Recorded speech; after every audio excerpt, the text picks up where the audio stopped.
जब वर्ग अंतराल के साथ बारंबारता दिया हो, ऐसे में माध्यिका के सापेक्ष माध्य विचलन आसानी से निकालना सीखेंगे। नमस्ते, आज के वीडियो में हम वर्गीकृत आंकड़ों में सतत बारंबारता बंटन के अंतर्गत माध्यिका के सापेक्ष माध्य विचलन आसानी से निकालना सीखेंगे। यहाँ पर सतत बारंबारता बंटन का अर्थ क्या है वो तो आप अच्छे से जानते हैं। इसका अर्थ है कि जब प्रश्न में वर्ग अंतराल दिया हो। आइए सबसे पहले माध्यिका के सापेक्ष माध्य विचलन का सूत्र देखते हैं। इसका सूत्र है md बराबर summation fi di upon summation fi। यही सेम सूत्र असतत बारंबारता बंटन में भी माध्यिका में लगता है, ये तो आप अच्छे से जानते हैं। यहाँ पर di का अर्थ, जहाँ di के लिए आपको xi में से माध्यिका को घटा के उसका मापांक यानी मॉड लेना होता है। अब प्रश्न ये है कि सतत बारंबारता बंटन के अंतर्गत माध्यिका का सूत्र क्या होगा।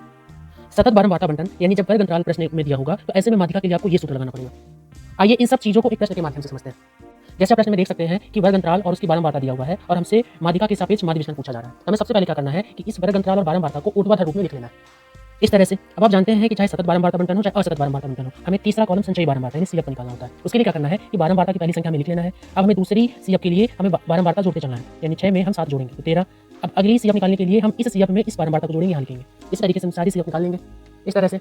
अब आप जानते हैं बारंबारता के अंतर्गत बारंबारता का योग यानी एनबी कहते हैं, या आप इसी चीज को समेसन एफआई भी कह सकते हैं, क्योंकि माध्य विचलन जो हमें निकालना है। जब आप इसका योग करेंगे तो इसका योग उतना ही होता है जितना संचयी बारंबारता में लास्ट वाली संख्या यानी 50। यहाँ पे भी आप 50 लिख सकते हैं।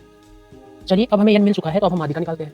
n मिलने पर हमें क्या करना है कि हमें n का आधा निकालना है। जितना मान आएगा उससे सीएफ वाली कॉलम में देखना है कि 25 किन दो संख्या के बीच में आएगा। तो आप देख रहे हैं कि 25, 13 और 28 के बीच में आएगा। तो इन दोनों में जो छोटा मान होगा, छोटा वाला मान ही सीएफ बनता है। जो बड़ा वाला मान है उसके ठीक बारंबारता वाली लाइन में ये f का मान होगा। वर्ग अंतराल वाली लाइन में जो निम्न सीमा होगी यानी 20 यानी ये l का मान होगा। और आप यस तो जानते हैं कि इनके बीच जितने का अंतर होता है यानी 10 का अंतर है तो वो h का मान यानी वर्ग का मान बन जाएगा। अब देखिए हमें सारे मान मिल चुके हैं। इन सभी मानों को हम माध्यिका वाले सूत्र में रख के हम m का मान निकालेंगे।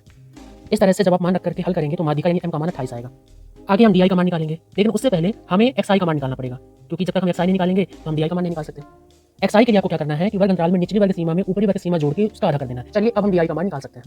डी के लिए आपको करना क्या है कि xi में से माध्यिका को घटा के उसका मापांक यानी मोड ले लेना है। अब आप जानते हैं कि जब मोड से संख्या निकलती है तो हमेशा वो धनात्मक होती है, भले मोड के अंदर ऋणात्मक संख्या ही क्यों ना हो। चलिए हम ये सारी संख्या निकाल लेते हैं डी का मान।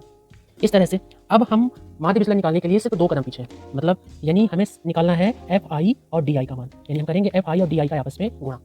इस तरह से अब एक कदम और पीछे है और वो ये है कि हमें इसका समेसन निकालना पड़ेगा, यानी समेसन fi di। जब आप इसका योग करेंगे तो इसका योग 508 आएगा।